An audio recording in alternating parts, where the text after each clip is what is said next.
A hard winter dusk had settled over Rapid Creek, South Dakota, on January 23, 1994, the kind of dusk that turns the Black Hills into silhouetted teeth against a violet sky and makes the air taste of pine and cold iron. At 6:12 p.m. the temperature hovered at 9 degrees Fahrenheit, and a light snow, dry, powdery, almost weightless, rode the wind in twisting sheets across Highway 16. Truck driver Hank Dusty Parsons shifted down as he eased his 18-wheeler around a gentle bend near mile marker 214. His CB crackled with talk of black ice farther west. But what caught Dusty's eye wasn't in the road, it was just beyond the guardrail. At the edge of the tree line, a flash of white against the dark. A girl, no, a young woman, stumbled from the pines onto the shoulder, one mittened hand clutching her chest as though holding in her own heartbeat. Dusty hit the air horn, braked, and felt the trailer shiver behind him. By the time he climbed down from the cab, the girl was on her knees in the snow, lips moving without sound, steam frosting her breath. Blood, bright in the headlights, spilled through her fingers and pattered onto the drifts. Dusty's first thought was car accident. Second thought, no wrecked car, no skid marks, just forest and emptiness. He knelt, peeled off his gloves, and tried to find a pulse while his free hand groped the CB mic to bark for any highway patrol within range. Close up, he saw half-moon knife slashes through her parka, the filling blown out like gray dandelion seed. The pulse under his fingertips was gossamer, fading. She tried to speak. Dusty leaned so close he felt the last warmth leaving her lips, but all that came was a rasp that sounded like, "Camp, half-mile." Her eyes fixed on the truck's headlamps, wide and glassy, then slid past him to the sky. She exhaled once, as though the cold had punched the air from her lungs, and fell sideways. Dusty started CPR, counting compressions in a voice that cracked. 20 minutes later an ambulance howled down the highway, red lights rippling over the snowbanks, but before the EMTs could load her, the monitor screamed flatline. At 6:41 p.m., beside the snow-striped pines of Pennington County, 16-year-old Ariel Page Henson was pronounced dead. News hits a town of 13,000 like a dropped pane of ice. First a sharp crack, then the fracture lines race outward. Rapid Creek High was still on winter break, but word shot through the payphones at Badlands skate rink, through late-night Top 40 on KRCG-FM, through the crowded pews of St. Agnes when Father Doyle paused mid-homily to murmur a prayer for the lost lamb among us. Ariel, honor roll student, junior varsity cheerleader, volunteer at the senior center, had walked out her front door on Juniper Street at 5:30 to visit her best friend Ivy Garrison and discuss the SAT prep class starting next month. She never arrived. Ivy's mom glanced at the clock, saw 6:10, shrugged. Snow slows everyone. By 7 o'clock she was dialing Ariel's parents, Linda and Neil, who were still scraping dinner dishes. By 8 o'clock the sheriff was knocking. All of it, terror, disbelief, the mind's wild bargaining, came too late. Ariel was already on a stainless steel table at Pennington County Medical Center, the examiner counting 13 stab wounds, 4 of them deep enough to scallop the left lung, 1 clipping the carotid. There are murders that clarify a town's fears, and murders that muddy them. Ariel's did both. Clarify. Someone out there wielded a 9-inch hunting knife with the rage to drive it through down insulation, corduroy, and bone. Muddy. There were no footprints beyond hers, no tire tracks, no witness except Dusty Parsons, and he'd seen only a dying girl. The killing ground, a narrow spur road called Old Timber Cut, led nowhere but an abandoned civilian conservation corps camp a half-mile in. A relic of the 1930s, now little more than frosted stone chimneys and rotting bunk beams. Teenagers told ghost stories about the place, but no one actually hung out there in winter. The drive was impassable without four-wheel. And even then the drifts could spit you into a ditch. So why had Ariel ended up on that spur? In the dark, in 9-degree cold? Sheriff Walt Bryson, 57, Vietnam vet, took one look at the scene and felt a sinkhole open in his gut. He'd spent 30 years convincing himself Rapid Creek sat too far west for city crime and too far east for frontier lawlessness. Now a kid lay dead and the evidence whispered premeditation, no sexual assault. No robbery. Her purse zipped and slung uncut over her shoulder. Whoever did it came to kill. Walt's deputy, Marcy Gray, found only one usable clue, a droplet trail of fresh motor oil on packed snow, leading from a turnout down the spur road toward Highway 16. Say 5W30, synthetic. Maybe from a cracked pan or overfill. Not much, but in a town where every third driveway held a pickup older than its owner. Marcy logged the anomaly. The FBI arrived by noon next day. 2 agents from the Rapid City Resident Agency. Snow still melting on their wingtips. Because Ariel was 16. Because the murder happened on a road originally surveyed as part of Custer National Forest. Because America in the 90s was awakening to itinerant killers who drifted highway to highway, devouring teenage runaways like gray wolves. The Bureau wanted in. Special Agent Carter Weller stood 6'4". Houston drawl. Oilfield rough hands. He walked the spur road with Walt. Boots creaking in sub-zero crust. Eyes taking in the tree line. The sun tinsel of ice. No ransom. No rape. Carter said, low. The pattern's power kill. Overkill. Likely local. Killer knows the terrain. Chooses it. Likely stalked her route before. He pointed to scuffed bark on a ponderosa trunk. Break in the cambium there. Fresh. I'd wager that's from the assailant resting a boot or hand while waiting. He squatted, gloved fingers brushing snow. See this? Wood chips. Someone shaved kindling here. Recently. Could be a decoy campfire to lure her off the main road. TV vans came next. Sioux Falls. Minneapolis. And with them the clattering generator hum. The coffee breath reporters. The third-hand myths sprouting like mold. By the time the evening news aired, Ariel had transformed from honors student to sainted martyr. Rapid Creek to once sleepy tourist town, and the killer to likely transient hunter. Sheriff Bryson fielded calls from parents demanding curfews, from ranchers offering posses, from drifters claiming psychic visions. He slept in his office 3 nights running, coat rolled as pillow, radio squawking with unverified sightings, a man limping near Johnson Siding at midnight, a gray Ford Bronco with a busted taillight cruising the frontage road. Screams in the Breakneck Gulch campground, everything and nothing. A week later the funeral filled St. Agnes to bursting. Ivy Garrison read Psalm chapter 23, voice trembling so hard the mic picked up each breath like thunder. Linda Henson collapsed twice, once at the casket and once at graveside when the wind whipped snow over the polished mahogany, masking the coffin as if nature itself wanted to hide the horror. Amid the mourners stood a tall man in a Park Service parka. Hood up, face lost in shadow. When Father Doyle's final amen echoed off the marble angels, the man turned and walked away before anyone could ask his name. Deputy Marcy clocked the oil-black stain splattered across the parka's hem. The townsfolk's worst nightmares hardened into collective paranoia. Parents drove kids the 2 blocks to school. The skating rink emptied. Joggers carried mace. Some carried pistols. Tourist season, normally early March for the first thaw, began and ended in a single weekend when Chicago families took one look at the crime scene wreaths along Highway 16 and kept driving toward Mount Rushmore. Weeks bled into months. Spring thaw revealed nothing but swollen creeks and coyote tracks. The case file grew thick enough to prop open the evidence room door. But leads thinned. The FBI's behavioral unit floated a profile, white male. 25 to 35. Socially marginal yet functional. Skilled with a blade. Possibly a service industry job that required knives. Or an outdoor guide comfortable in bad weather. Walt pinned the profile above his desk, right beside his daughter's 3rd-grade art project, and wondered why it felt like a horoscope, vague enough to fit half the county.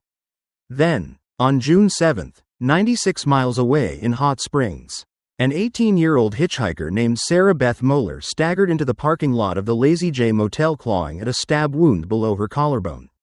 She gasped one phrase before collapsing. Camp, Creek Road. Same weapon depth. Same frenzied pattern. She survived just long enough to describe a man with a mole on his left cheek and a voice that cracked when he laughed. Suddenly Rapid Creek wasn't alone. Suddenly Sheriff Walt Bryson was on late-night CNN alongside Agent Weller. Maps spreading across the anchor desk like red-veined wings. 2 attacks. Same region. Same MO. Same half-spoken word. camp. And somewhere between those two pinpoints, between mile marker 214 and the Lazy J, lay 1.8 million acres of forest, gulch, prairie, and reservation land where a killer could walk unseen for years. That summer storms hammered the hills.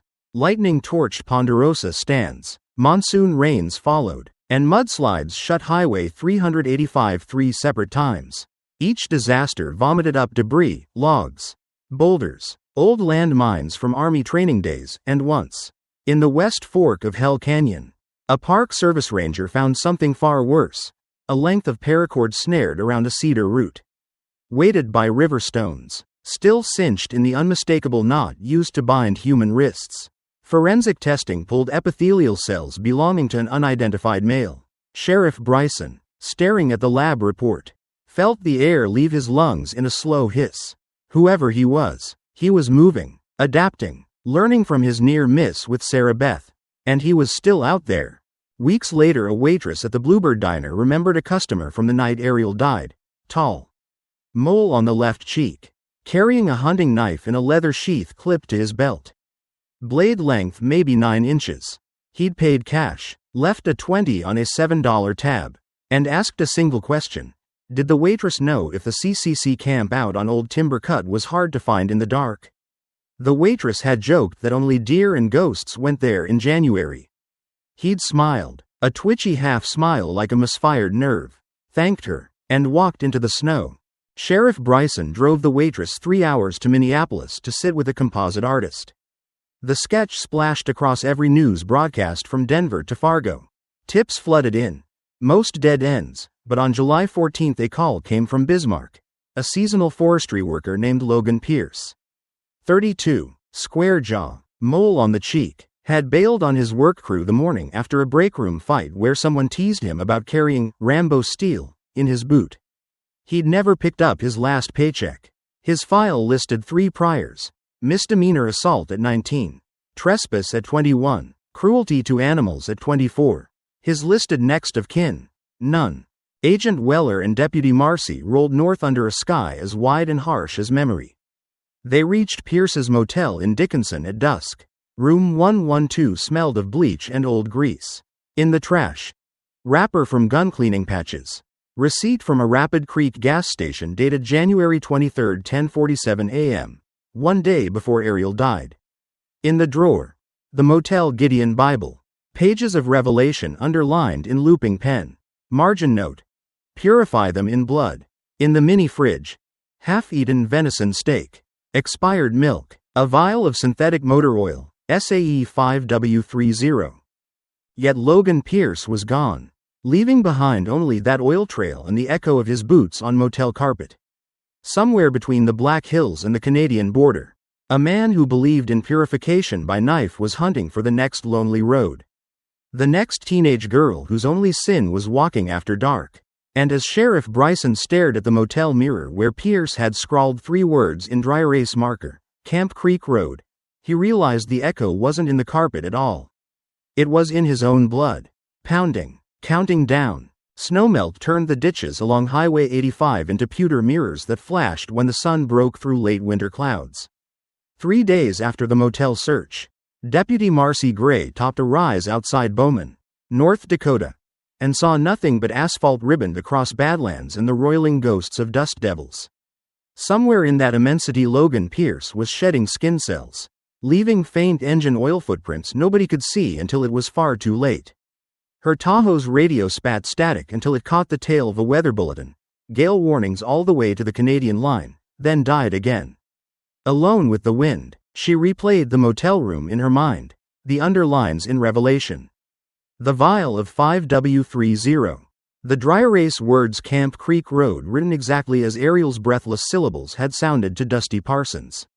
She felt her stomach knot in that tight, familiar way it did when the world reminded her how huge it really was. 200 miles south, Special Agent Carter Weller hunched over a war room table inside Rapid City's federal building.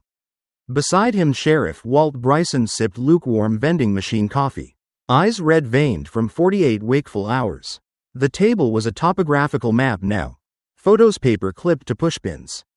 Yarn spanning counties, Post-its scrawled with the names of every transient knife owner arrested in the Dakotas over the last decade. Carter stabbed a finger at a new pin driven into Lemon, South Dakota. Pierce bought diesel there Tuesday noon. Station clerk remembers the mole. Walt traced the highway southwest with his gaze until it intersected the Black Hills again. He's circling, Walt muttered, spiraling back into habitat he knows. Carter grunted, or hunting in a loop. Predators return to kills. Keeps him high. A phone rang. Walt grabbed it, listened, inhaled sharply. That was Marcy. He told the room. Livestock hauler just called in a girl found on Route 12 near the Slim Buttes turnout.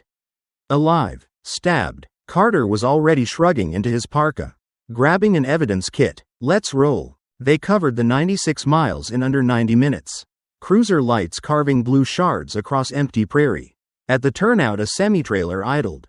Hazards blinking. EMTs knelt over a pale teenager swaddled in quilted blankets. Her name, they learned, was Jenna Wyatt, 17, runaway from Billings trying to hitch to Minneapolis.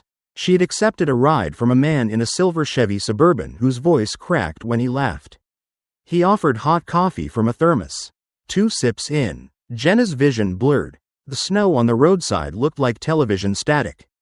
She thought she was dreaming when the knife came out, the blade shining like a winter moon. She fought. He drove the tip under her clavicle and hissed. Purify. That word, she said, echoed in her head as she fell from the passenger door and he roared off. Carter leaned close. Did he say where he was headed? Jenna's eyelids fluttered. Some campground up ahead. He said old CCC stone chimneys. Said the ghosts would watch. She slipped into unconsciousness as the life flight rotor thundered overhead. Carter straightened. He's heading for another CCC site. Castle Peak Camp's 20 minutes northwest. Decommissioned since 42. Walt radioed every cruiser, every ranger, every county deputy. The sky darkened with a fast-moving storm. Barometer dropping so quick it made his ears pop. Carter kept the pedal to the floor while the first sleet hammered the windshield like birdshot. Snow burst from the west like a curtain. Dropped visibility 2 yards. He'll use the weather, Carter said. Sound of the chopper. Sirens. Lost under wind. At Castle Peak they found tire tracks, deep, wide, still wet beneath New Grapple. Heading into forest too dense for cruisers. Ranger Jake Muller volunteered his lifted F-250. Walt rode shotgun literally propped between his knees. They crawled along a rutted logging trail. Branches slapping steel. Suddenly the radio shrieked, an open mic catching heavy breathing, and went dead. Static swallowed every channel. The forest pressed close. Headlights ricocheting off snow-plastered trunks. Stop, Walt ordered. Carter's Suburban, a bureau loaner, braked behind them. Walt swung out, snow crunching under boots, flashlight beam slicing darkness. Then he heard it, a metallic clink. Rhythmic, like steel tapping stone. He gestured, rifle raised. The 3 men advanced single file around a granite outcrop and stepped into an ancient clearing lined with 4 crumbling chimneys. Ghosts of bunkhouses long burned down. In the center stood an iron tent stove rusted thin as lace. Its door banging in the wind. The rhythmic clink was the latch slapping cast iron. Carter's beam picked out footprints circling the stove, pacing trenches in fresh powder. Footprints ended at a stone wall where melting snow revealed a square cut into the earth, an old root cellar. Its wooden hatch pried off. From the pit rose the smell of motor oil and something coppery sweet. They eased forward. Walt called, Pierce, Logan Pierce, come out. Nothing. Carter slid down first, weapon ready. His light found a makeshift bunk, tarp, sleeping bag, empty propane canister. On the dirt lay postcards, Mount Rushmore, Deadwood, Badlands, and on the back of each, scrawled in the same hand, a name and date. Ariel Henson, January 23, 94. Sarah Moeller, the 7th of June, 94. Jenna Wyatt, the 1st of March, 95. The last card, blank front, read only. Next. Ivy Garrison, the 4th of March, 95, Juniper Street.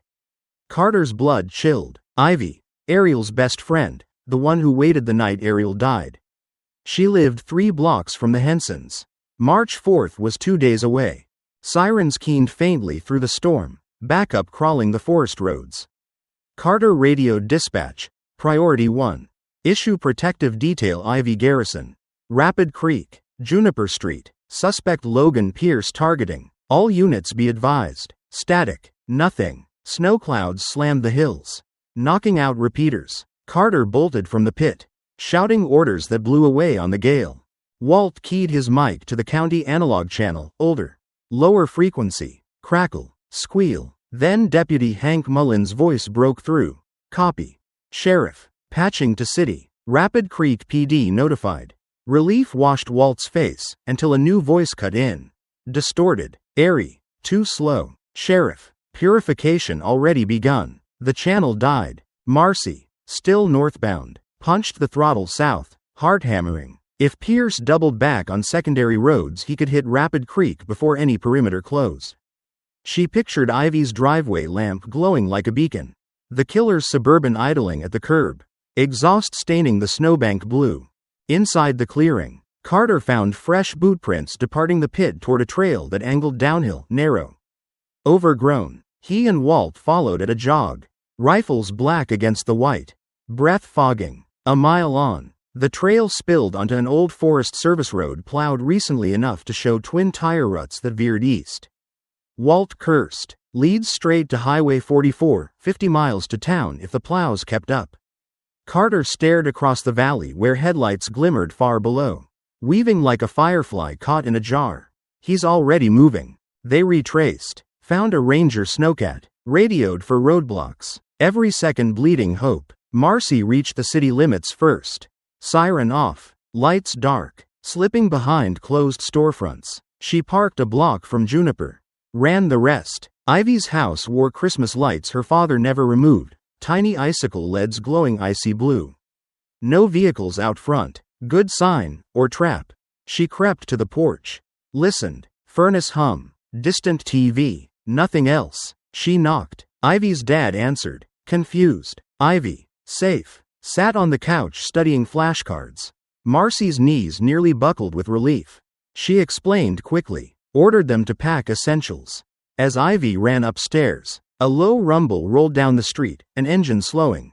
Silver Suburban. Marcy shut off the porch light, drew her Glock, whispered for Mr. Garrison to stay behind her. The Suburban idled at the curb, exhaust fanning snowflakes. The driver's door cracked. A tall form slid out. Parka hood up. He carried something at his side. Length glinting. Marcy crouched. Sights on center mass. Heart drumming. Police. Drop the weapon. Her voice echoed off row houses.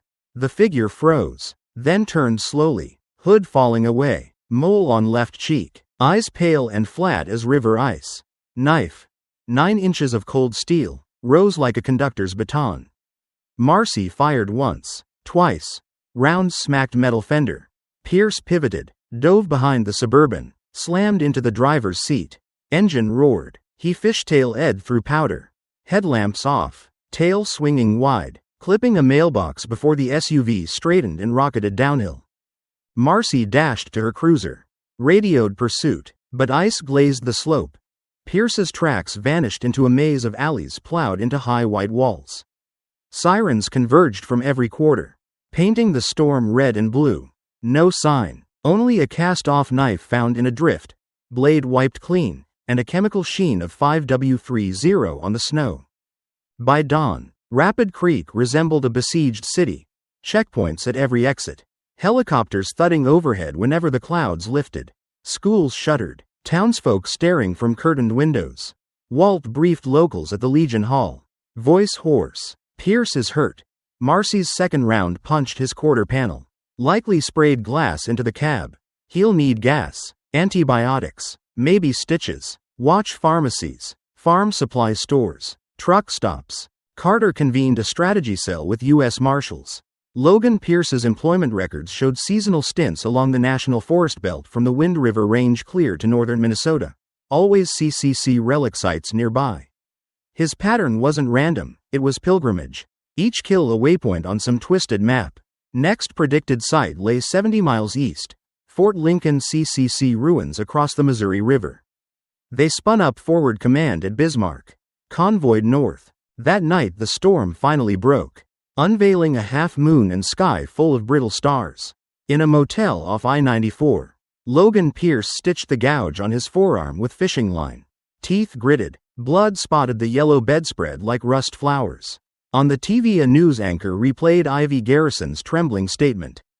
Gratitude to Deputy Gray. Plea for Pierce to surrender. Pierce laughed, high, cracked, and clicked the set off.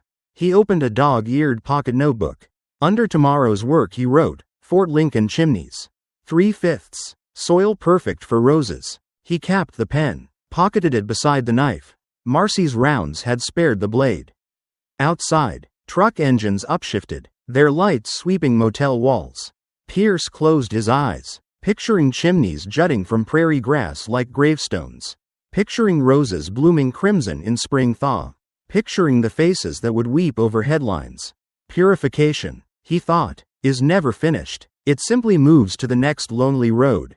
Wind coming off the Missouri can smell like fresh sharpened steel in early March, and tonight it knifed through the floodlights at Fort Abraham Lincoln State Park, rattling the tin roofs of empty picnic shelters and sending sycamore branches thumping the sides of the visitor center.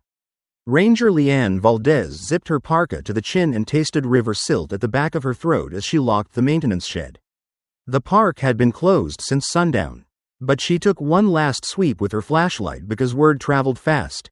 A knife-wielding drifter with a thing for Depression-era CCC camps was believed northbound.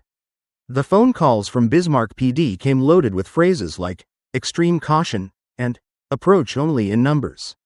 Leanne worked alone tonight. The beams of her maglite skated across the parade ground where General Custer once drilled cavalrymen. Across replica earth lodges, and finally across 3 skeletal brick chimneys, all that remained of the 1934 Civilian Conservation Corps bunkhouse. The chimneys rose out of prairie grass like orphaned columns from a crumbling cathedral. Silhouettes cut from the glow of Mandan's sodium street lamps in the distance. Nothing stirred but river wind. Satisfied, Leanne keyed the gate, climbed into her state-issued F-150, and rolled toward the ranger residence 2 miles west, headlights tunneling snow flurries that looked like sparks from an angle grinder. 10 minutes later she stepped onto her porch, stomped boots, dropped keys, and realized she could still hear engine noise that wasn't her truck. A low idle, maybe 200 yards away, muffled by cottonwoods. She killed her porch light, slipped inside, unhooked the Mossberg 500 from the haul rack, thumbed the safety off. The window above the sink framed a sliver of Park Road. A pair of headlights hovered there, ghost white, unmoving. Leanne's pulse drummed in her ears. She dialed dispatch, got a busy signal, storm static swallowing cell towers. She dialed again, same dead hiss. When she looked back, the headlights were off. 60 miles south, Special Agent Carter Weller felt the Bureau suburban lurch as snow chains bit through drifted slush on Highway 1806. The convoy had grown to 5, Sheriff Walt Bryson's Tahoe, 2 Marshall's Explorers, Deputy Marcy Gray's slick-top Charger, and a National Guard Humvee borrowed when word of Pierce's military-grade survival skills hit morning briefings. Over the radio crackle, a guard sergeant reported checkpoints set on every bridge across the Missouri. Fishermen IDs verified. Truck sleepers banged on by deputies with long guns. Carter tried to picture Pierce choosing a busy bridge when backroads and ice-choked river crossings lay wide open. But he let the locals have their comfort. Wolves rarely jump fences that shepherds can see. At 22:17, Sheriff Bryson's phone chirped. The call was short, his voice sharp. When he hung up, he raised a hand out the window for Carter to see and cut his lights. The convoy bled blue strobes into darkness and slowed to creeping pace. That was Ranger Valdez, Walt said over the TAC frequency. Possible suspect vehicle inside park perimeter.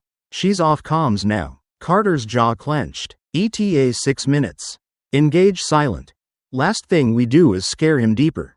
Inside the ranger house, Leanne crouched behind a couch, heartbeat counting seconds. Mossberg aimed at the door. She listened for footfalls on wooden steps but heard only wind and the occasional ping of cooling engine metal outside. Then came the faint scrape of steel on steel, knife against pry bar. Or blade against lock hasp. Not at the house, to her left. She craned her neck. The shed behind the quarters sat half in shadow, its padlock glinting under a security lamp. A figure knelt, hood down. Leanne couldn't see the mole on his cheek, but she could see the knife, a long, lucent edge working under the latch. She clicked her radio, whispered for any unit, but snow static crawled back. Stepping onto the porch, she racked a shell, deliberately loud. Drop the weapon and stand. State Ranger. The figure froze, then rose slowly, shoulders rolling back in a way that suggested coiled muscle. He turned, and the porch light caught his eyes, pale gray flecked with something darker. Dead seal pup eyes that reflected nothing. Pierce, Leanne said, muzzle steady, hands high. He smiled. Crack in granite, and in one smooth motion lobbed the padlock at her face. Reflex pulled the trigger. The buckshot shredded porch baluster, splinters stinging her cheek. Pierce sprinted, vaulting the corner of the house. Boots hammering frozen sod. Leanne cycled the pump, chased, breath pluming. She rounded the corner, saw only emptiness and white swirl. Then the truck door slammed. Her own F-150's. The engine roared alive. She had left keys in the ignition. Tires sprayed gravel. Fishtail Ed grabbed, and the truck shot down Park Road toward the CCC chimneys. Leanne fired. Pellets shattered rear glass, but the truck kept accelerating. She watched red taillights weave through sycamores until they disappeared in a veil of blowing snow. Sirens, faint at first, crescendoed over the ridge. Moments later, Carter's convoy burst through the gate. Floodlights sweeping. Leanne waved, pointed. He's in my rig, headed to parade ground. Carter didn't slow. The Bureau Suburban fishtail Ed onto the access lane. Headlights waltzing over interpretive signs and cannon replicas. Ahead, brake lights flared. Truck skidded sideways and stopped on the grassy flat. Idling. No door opened. No figure ran. Just idling. Tail lights pulsing like an animal's slow heartbeat. Carter braked 50 yards short. Engine running. Walt's Tahoe slid to a stop alongside. Wind moaned across open prairie, lifting powder off drifts in pale ghosts. Odd, Walt muttered. Both men advanced on foot. Rifles low ready. Guard floodlight arcing overhead. 10 yards from the truck they saw the driver's seat empty. Wind fluttered the door ajar. The cab interior glittered with broken safety glass from Leanne's shot. In the middle of the bench seat lay a single postcard, Fort Lincoln Chimneys. Sepia toned. On the back, Purify the Watchers. A shape detached from darkness atop the nearest chimney, 16 feet of brittle brick. Pierce, balanced on the narrow crown. Arms spread, knife in one hand, something else in the other. Carter lifted his rifle but hesitated. A ricochet could topple the chimney and crush whoever stood beneath. Walt cupped hands to mouth. Shouted. Logan, end it here. We got medics, prosecutors, whatever justice is left. But this. Pierce's laugh cut thin across the wind. Brittle as ice pane. He raised the object. A small glass bottle stuffed with rag, gasoline bomb. With the other hand he flicked a Zippo. Flame snapped alive. Wind whipped it but couldn't kill it. Watch them burn, he called, voice cracking on the last word. He touched flame to rag. Carter's world narrowed to muzzle sight. Front post on target. He inhaled, felt heartbeat steady, squeezed, crack. The bullet smacked brick inches from Pierce's boot. Spitting chips. But it jolted him. Bottle slipped. Sparked rag trailing, arcing down toward prairie grass desiccated by winter drought. Carter sprinted. Dove, hands slapping snow over rag before flame could catch. When he looked up, Pierce was gone. Silhouette vanished behind chimney. Walt circled left. Carter right. Boots sliding on powdered limestone. The far side of the chimney faced a steep drop to the river bluff. Snow showed one set of tracks running to the edge. Then nothing but empty space. Carter reached bluff rim, stared down 30 feet to riprap and black water fringed with Brazil ice. No splash, no body. Wind roared, stealing words as Carter keyed radio. Suspect over bluff. Possible descent. Marshals scrambled to set perimeter along shoreline. 30 minutes of floodlit search turned up bootprints sliding down a game trail. Blood spots. And at river edge, an inflatable kayak half deflated, hidden beneath driftwood, paddle tracks angling toward a sandbar island. On that island they found a campfire still ember orange. Beside it, stuck point down in frozen sand, Logan Pierce's 9-inch knife. Blade wiped clean. Sheriff Bryson read the single word carved into the hilt with a cold chisel. Next. News hit the nation before dawn. Serial nomad Knifeman slips net in Dakota showdown. Every 24-hour anchor fixated on the missing killer who might be anywhere from Winnipeg to Wichita. Carter knew better. Predators track patterns as much as they create them. And patterns tether. Pierce would surface where CCC ghosts still whispered through chimneys. The task force flagged every site from Idaho's Coeur d'Alene to Michigan's Upper Peninsula. Spring equinox brought thaw, frozen rivers heaved, breaking like artillery barrages. Ice chunks boomed against bridge pilings, debris the size of barns pulsed downstream. On March 19, a rancher repairing fence along the Hart River caught sight of something tangled in flood-snagged willows. A Park Service parka. Empty, sleeve ripped, inside pocket. A key tag from Leanne's stolen F-150. Forensics pulled 4 blood types off the liner. Pierce's, Leanne's shotgun pellet nick, and 2 unknown female profiles matching state database entries for Ariel Henson and Sarah Moeller.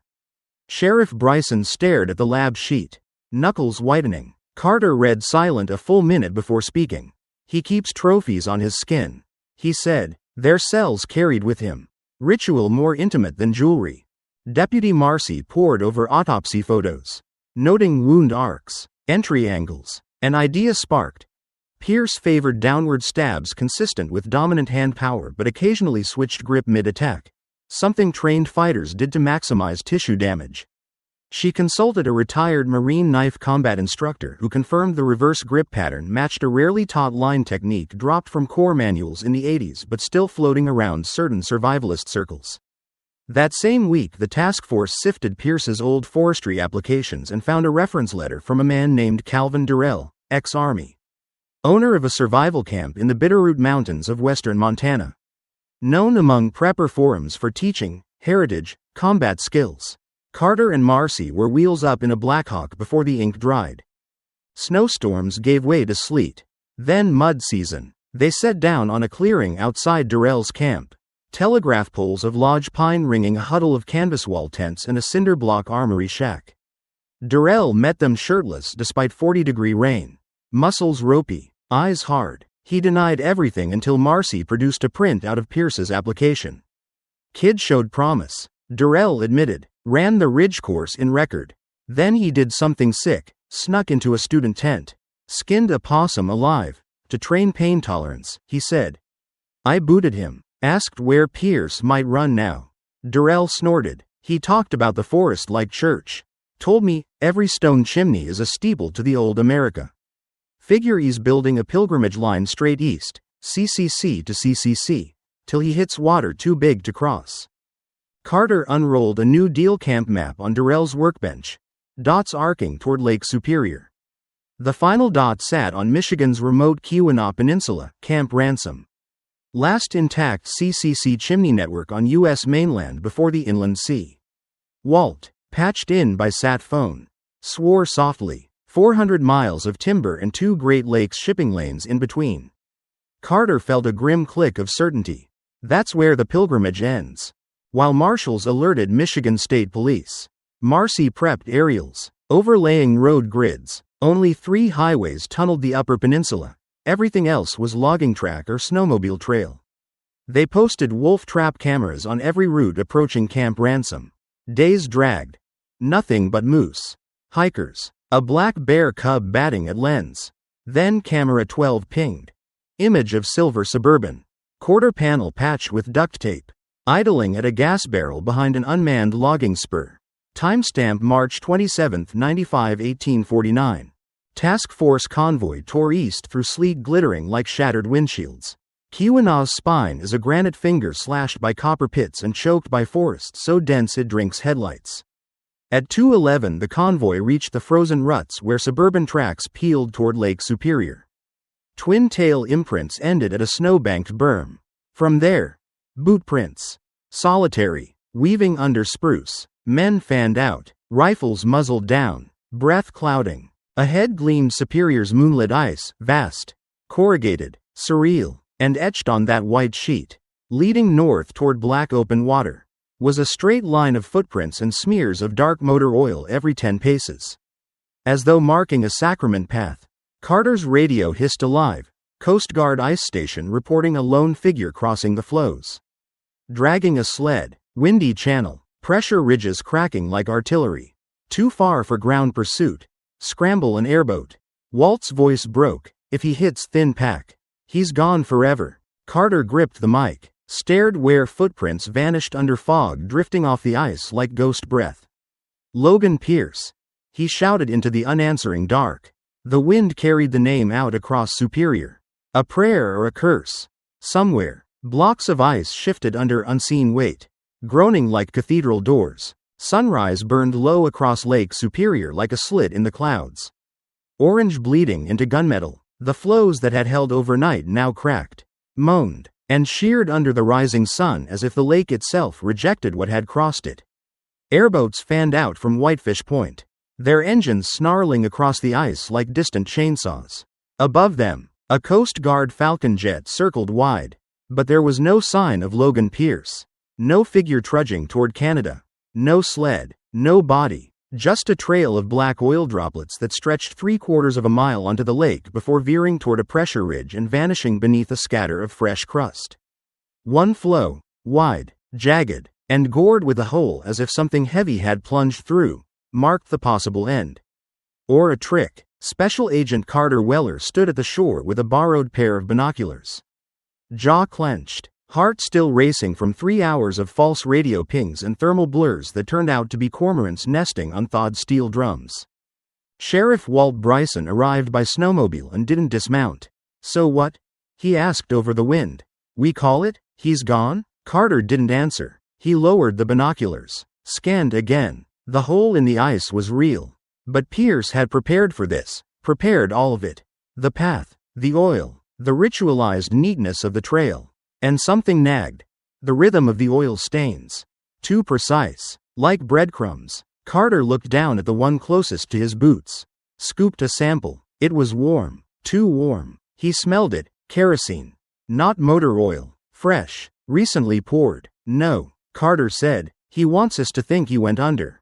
But he didn't drown. He disappeared. 3 days later. The town of Ontonagon, Michigan. Population 1.200. Saw its first stranger in weeks. A man in a green parka who walked into the Copper Coin Diner at 3:47 p.m. Sat at the counter. Ordered black coffee and a grilled cheese. Paid in 20s that smelled faintly of diesel. And tipped in rolled quarters. Waitress Nancy Kiernan noticed the scar on his neck. Like an old blade wound poorly sewn. She noticed the way he used his left hand to butter his toast even though the right hand seemed fine. She remembered his voice cracked when he asked if any of the CCC chimneys were still standing along the Escanaba Trail. I'm a historian, he'd said. I follow New Deal ruins. She smiled politely. Then she called the sheriff as soon as he walked out. By the time Carter and Marcy arrived via US 45, the stranger was gone, but they had a direction, southeast. And that trail, once again, pointed to another CCC site. This one near the Ottawa National Forest. Deep in the hardwoods of Iron County.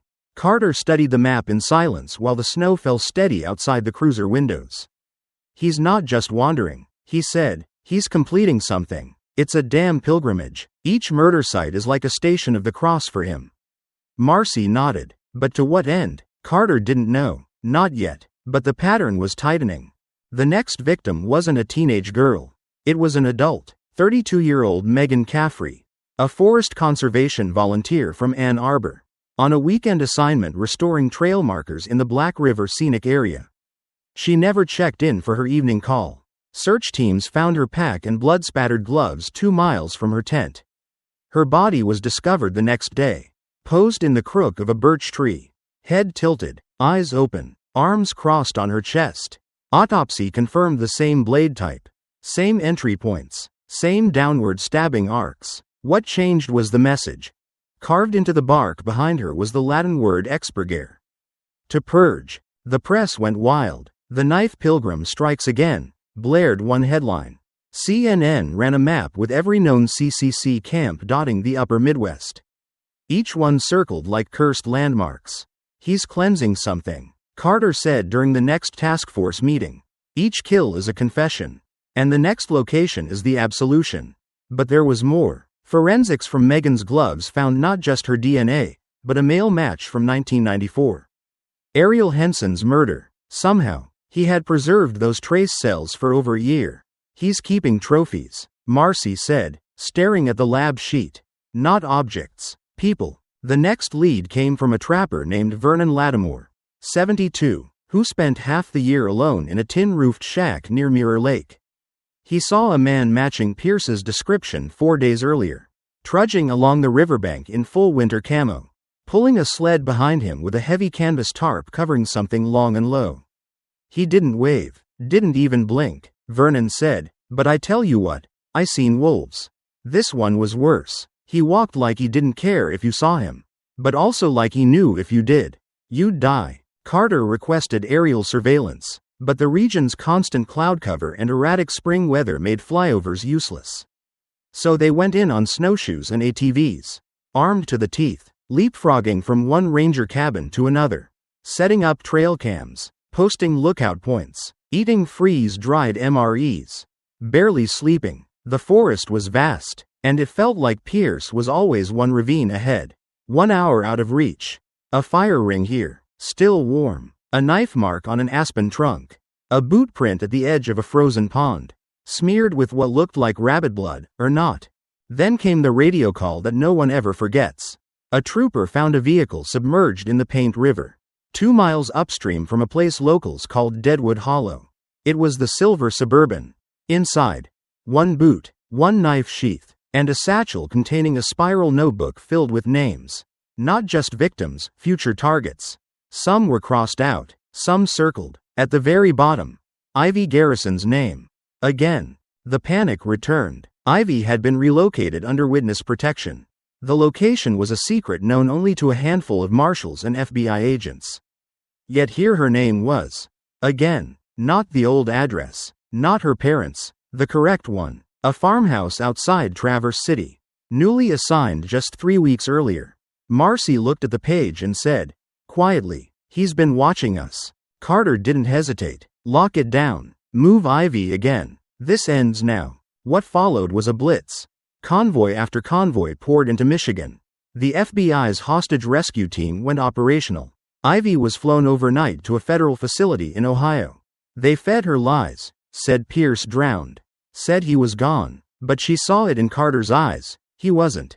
Not yet. That same week, a hunter walking his bloodhound near Sheboygan found a freshly dug hole, roughly the shape of a grave, filled with red-stained earth.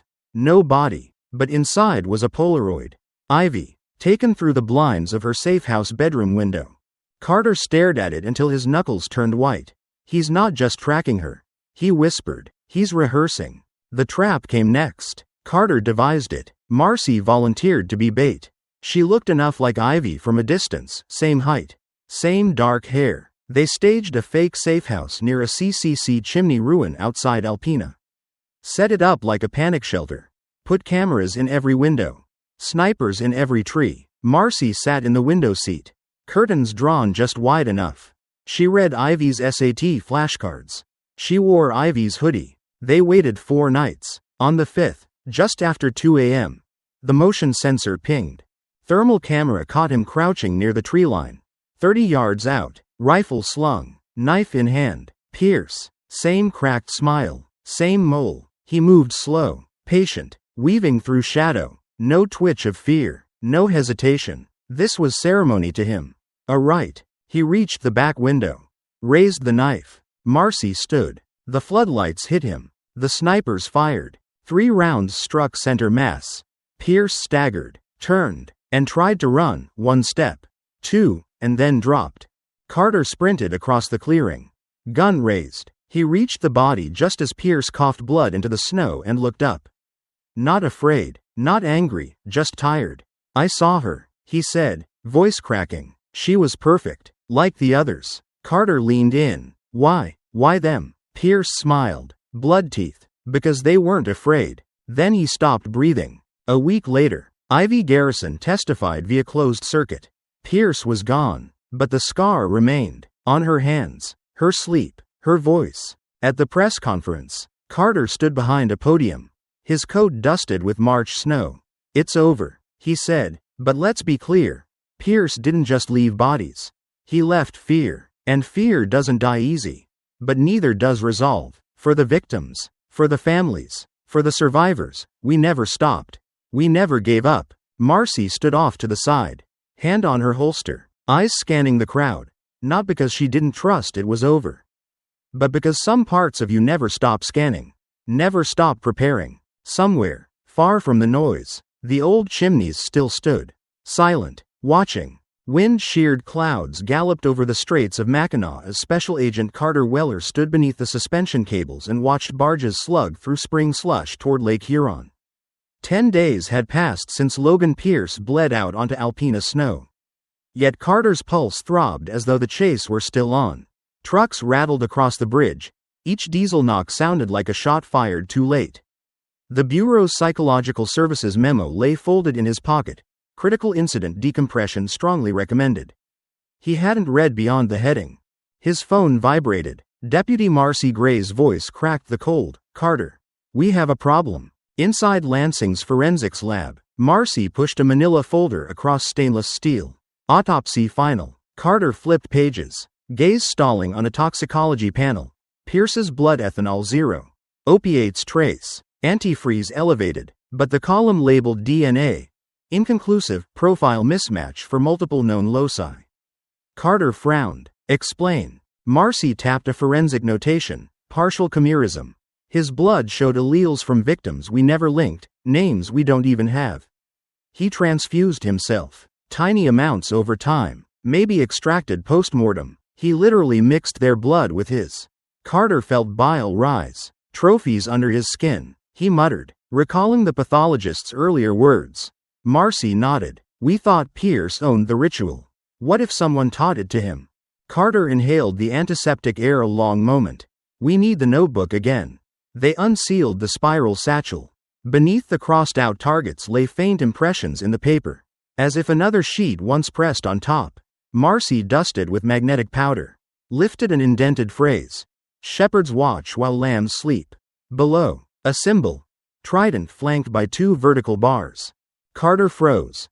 Memory snapped open to a briefing 2 years earlier, an extremist survivalist sect called the Covenant of the Trident. Small, nomadic cells. Doctrine fixated on cleansing modern decay. They trained with knives, praised blood sacrifice, and moved from derelict CCC camps to WPA ruins like pilgrims chasing America's ghost infrastructure. Intel had gone cold, leaders never identified. One phrase stuck from that file: shepherds and lambs. Marcy read Carter's face. Pierce wasn't a lone wolf. Carter's jaw tightened. He was a recruit. 2 nights later, Ivy Garrison stared at a hotel room mirror in Columbus, Ohio, hair tucked under a ball cap. A new name on her ID badge. Witness protection handlers said she'd testify at a Senate hearing on rural violence funding. Then step quietly into a relocation program with college tuition and a therapy stipend. But her reflection felt porous, as if the glass might ripple and pull her through. She turned away and saw a slip of paper slid under the door. Room service, confirmed dietary preference. She opened the door. The corridor was empty. She unfolded the slip. On the back, a symbol sketched in ballpoint. Trident. Twin bars. Her stomach pitched. She dialed her marshal escort. No answer. She opened the safe house nightstand. Found the service Glock. Empty magazine. Panic slammed her ribcage. She backed to the balcony. Phone shaking in hand. Punching Carter's number. Voicemail. Sirens wailed somewhere downtown. A freight train hooted beyond the river. Then the room's TV blinked on by itself. Snowy static that smoothed into a paused video frame. Ivy walking the hotel hallway earlier that night. Timestamp correct. Across the bottom, text crawled. Lambs wander, shepherds watch. The door handle rattled. Meanwhile, Carter and Marcy sped south on I-75. Tires spitting thaw grit, having received an encrypted bureau ping. Trident symbol surfaced on darknet forums minutes after Ivy's travel manifest leaked in an internal email system still under investigation for breach. Marcy patched into the Marshall network, lines busy. Rerouted. They're jamming comms. Carter growled, flooring the accelerator. In Columbus, Ivy yanked the balcony slider and stepped onto concrete 14 stories above the Scioto River. Wind bullied her hair. Neon smeared the water below. The hotel corridor door thumped, the chain catching. A male voice murmured, low and calm, "Ivy, listen. I'm U.S. Marshals. Your radio's glitching. We're moving you." She didn't believe it. The voice lacked the Midwestern clip she knew. It carried a coastal softness. Almost soothing. She edged along the balcony rail toward the next suite. The gap between balconies was 4 feet. Maybe 5. She climbed the railing, toes on wet concrete. The door chain snapped behind her. Metal clanging tile. She jumped. Hands slapped the next railing. Fingers clawing. Legs kicking for purchase. Inside that room a couple screamed as she hauled herself over. Collapsed. Gasping. She shouted, "Call 911. I'm federal witness." The couple stumbled back. Door of her original room crashed open. A figure in charcoal jacket appeared on the first balcony. Face shadowed. Raising something. A telescoping baton. Maybe a suppressed weapon. Ivy's lungs seized. From the hallway beyond, hotel security voices barked. The figure judged the chaos. Then melted into her abandoned room. Curtains billowing. By the time Carter's team barreled into the parking structure, lights strobing, the assailant was gone. Only a trident symbol spray painted on the stairwell exit. Ivy sat wrapped in hotel blankets. Shock pale. Eyes empty. Carter knelt, guilt gnawing his gut. "I promised it was over," he said. She didn't answer. That night Carter met Marcy and Sheriff Bryson in a rented conference suite. On whiteboards they mapped every CCC site still standing east of the Mississippi. Each got a colored pin. Red for confirmed Pierce stops. Blue for unsolved knife assaults from 1980 onward. Green for current Trident sect chatter. Patterns emerged. 3 ribs of a larger spine running from the Dakotas through Wisconsin, bending south through Ohio into Appalachia. At the nexus of those lines, an abandoned laborers' camp in rural West Virginia, Hawks Ridge. Built 1935, closed 1941, privately owned and allegedly for sale to a historical tourism nonprofit that never materialized. Recent satellite showed new roofing tarps. Fresh tire ruts. Walt exhaled. "They're gathering." Carter studied Ivy's trembling silhouette through the suite glass, the way she hugged her own arms. "Rocking. We end it there," he said. "All of it. We burn that nest." Marcy clicked her pen. "We'll need HRT, ATF, local TAC, maybe even Guard air support." Walt's gaze hardened. "And someone tough enough to walk in first and not blink." He laid a palm on the satchel that once held Pierce's notebook. "Because lambs deserve better shepherds." Dawn cracked gray over the Monongahela highlands as rotor blades knifed the mist above Hawks Ridge. The FBI's hostage rescue team fast-roped into a clearing 100 yards from the decrepit CCC camp.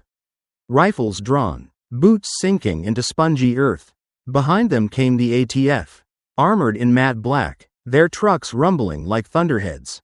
Carter Weller stood at the tree line, headset coiled tight, watching satellite feeds blink live in the tactical van. Sheriff Walt Bryson leaned beside him, face hard as Appalachian slate. "Looks like they picked the end of the world for their last sermon." Walt muttered. They'd arrived just before 5 a.m., cloaked by fog and silence. The camp squatted like a dying lung, 12 bunkhouses, 2 stone chimneys blackened by fire, and 1 concrete hall with hand-carved signage above the doors, Sacrum Opus. Sacred work. Recent heat signatures confirmed movement inside. Drones picked up silhouettes pacing the parade ground, dragging boxes, setting what looked like trail cameras and IR tripwires. A compound, fortified, and lived in. Marcy Gray adjusted her vest, triple-checked her mags, and turned to Carter. "Ivy's en route to secure facility in D.C. She's got 2 marshals and a shadow detail." Carter nodded, then paused. "Did she say anything else?" Marcy nodded slowly. "Just one thing. Make sure they never do this again." At 5:47, Operation Black Cedar launched. Entry Team 1 breached the southern kitchen quarters. 2 suspects inside, armed with knives and crossbows, neutralized before they could shout. Entry Team 2 hit the concrete hall from the north, charges blowing hinges into dust. Inside, ritual space. Blood-stained tarp circles. Animal skulls. Crude altars. maps with tridents drawn in red grease pencil, and a wall of Polaroids, girls and women from decades past. Some missing, some murdered, some never reported. One team member vomited. At 6:02, a sniper called movement, rooftop of bunkhouse 4. Man in tan duster, unarmed, holding a lantern. He shouted, "Let them go." Then he lit the lantern and dropped it onto the roof, which erupted into flame. Carter's heart seized. "Diversion," he shouted into the radio. "They're gonna bolt." Multiple heat signatures fled the northeast perimeter. Smoke cloaked the ridge. Shadows slipped between birch trees like ghosts. Carter and Walt charged toward the perimeter breach with a 5-man ATF stack behind them. Gunfire erupted, short, brutal bursts. One suspect down. Another tackled mid-sprint, hands bloody, screaming in tongues. A third, female, late 40s, pulled a blade from her boot and drove it into her own throat before anyone could stop her. Inside the command shack, agents found something far worse. A child-sized bed. Chains bolted to the frame. Traces of blood on the mattress. Beneath it, a locked trunk. Inside, cataloged field notebooks, dated, coded, and cross-referenced by initials. And beneath that, a thumb drive. Carter stared at the label written in Sharpie. CP, Genesis. They plugged it in back at base camp. On screen, video files. Dozens. Footage from inside homes, motel rooms, hiking trails. Many matching victims already known. But some were new. Undocumented, unfound. Yet, one showed Ariel Henson, alive, talking softly, nervously, to someone off camera. "You don't have to do this," she says. "Please, you don't have to." The video ends. Carter turned to the field analyst. "Can you trace this?" The analyst nodded. It was uploaded via a dark relay server from a house in Redding, California. 3 days ago. Carter blinked. 3 days. Pierce was dead. The analyst looked sick. Whoever uploaded this wasn't him. Silence fell like a blade. Carter stepped outside the mobile unit, leaned into the rising light. The camp behind him still smoked. Helicopters thudded overhead. Walt walked up slow. One of the journals said, "The shepherds are many. Think this is just the end?" Carter shook his head. "No, it's just the fracture line." Marcy joined them with a photo, recovered from a wallet inside the altar room. 4 men. One was Logan Pierce. The others, unknown. But behind them, a sign that read, "Camp Reclamation, coming soon, McKinley Creek, Oregon." Carter stared at the horizon. Somewhere, the others were waiting. And they weren't done. McKinley Creek, Oregon. Elevation, 3.800 feet. Population, none. It hadn't seen permanent residents in over a decade. Just hunters, trappers, and the occasional drifter who wandered off Forest Route 291 and into the folds of wet pine and shadow. The old civilian conservation corps site there, Camp Lucent, had long since rotted into moss-choked ruin. Stone chimneys stood like crooked teeth, black with decades of rain. But new lights had bloomed there over the last month. Drones showed heat signatures, solar panels, movement, and a perimeter fence of lashed timber and steel piping. Crude but effective. The shepherds were building again. It had been 3 months since Logan Pierce's blood froze into the Michigan snow. Since Ivy Garrison disappeared into the folds of a new identity somewhere along the Potomac. Since the Covenant's fractured network lit up like exposed nerves across the Bureau's cyber intelligence grid. But nothing buzzed like McKinley Creek. Phone pings from a dead man's burner. Financial transfers routed through a shell company tied to a cult-friendly charity in Idaho. Trail cam footage of 3 men in military surplus, all wearing pins bearing the trident and twin bars. And one image, grainy but damning, of Calvin Durrell. He wasn't just Pierce's instructor. He was their bishop. The Bureau dubbed it Operation Quiet Valley. No press, no advance warrants, no digital trails. Carter Weller was flown in under full blackout protocol. Marcy Gray with him. They touched down in a clearing outside the Umatilla National Forest at 3:21 a.m., 3 days before solstice. They met with FBI tactical, Forest Service intel, and a wildfire crew quietly embedded for months, monitoring smoke levels, counting bodies. By now, Carter had read the recovered Covenant doctrine 5 times over. Their core belief? That society must be purified by fear. That lambs must be sacrificed beneath the ruins of their father's institutions. That knives were not weapons, but keys. To pain, to surrender, to clarity. Inside Camp Lucent were an estimated 14 shepherds. And 3 captives. 2 women, 1 young boy, all kidnapped over the past month from cities as far-flung as Tucson, Salt Lake, and Coeur d'Alene. All still alive. According to thermal drone reads and movement logs.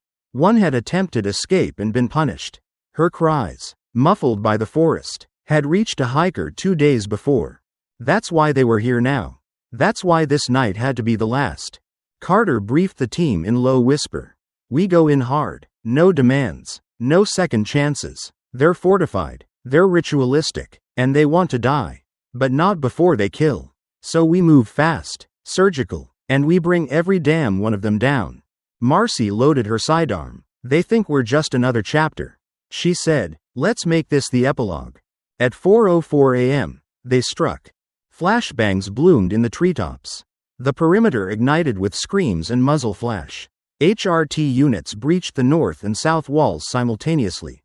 Carter and Marcy entered through the center breach, pushing toward the chapel, a longhouse of warped wood and guttering lanterns, where the captives were being kept beneath a mural of a burning city and a blood-red trident in the sky. Inside, 3 armed shepherds stood guard. The first raised his rifle and was dropped instantly by a double tap from Marcy's Glock. The second hesitated, screamed, "Rejoice in FLAME," and lunged with a machete. Carter shot him through the chest, the blast echoing off the stone walls. The third, a boy no older than 19, froze. Hands trembling. He said they'd come. He whispered. Said this was how it ends. Carter kicked the rifle from his hands and cuffed him to a heating pipe. Yeah, he said, this is how it ends. They found the captives bound and bruised but alive. The boy, 8, had a name tag on his shirt that read Noah. He wept when Carter lifted him into his arms. He said I was gonna be purified. Noah whispered. Carter didn't reply, just wrapped him in a thermal blanket and kept moving. Outside, the rest of the compound burned. But Durrell wasn't among the dead. A report came through. A silver Jeep Cherokee had been seen fleeing the western edge of the forest just before the breach. Carter and Marcy scrambled into a pursuit vehicle, tires tearing up the muddy earth. They caught him 15 miles out, stalled on a logging road, engine flooded. He was standing in front of the vehicle, arms raised, smiling as if greeting old friends. You won, Durrell said as Carter leveled his sidearm. But so did we. You can't kill the gospel. Marcy holstered her weapon, walked forward, and punched him square in the face. He collapsed with a grunt, cuffed before he could wipe the blood from his lip.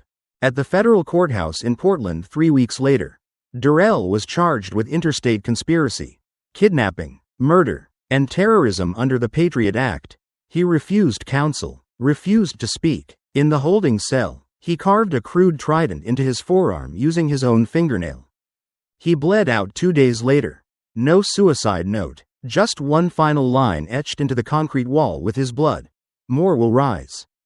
Carter stood at the edge of the courthouse steps, tie loose, jaw clenched. He's right, he muttered. There are always more. Marcy joined him. Yeah, she said, but so are we. Months passed. Ivy Garrison, now living in the Pacific Northwest under a different name, began studying criminal psychology. Noah, the boy they saved, had a new home and drew pictures of pine trees and helicopters. The last active Covenant server went dark in late October. The last known shepherd was arrested in Utah that December. Carter finally turned in his badge in the spring. Bought a cabin outside of Bozeman, Montana. Marcy visited once. They didn't talk about the job. Just sat on the porch, watching the sky. She asked him what he thought of the ending. Carter looked out at the trees and said, there is no ending. Just chapters. Just people who keep going. She nodded. Then they watched the sun slip behind the mountains, quiet as a closing book.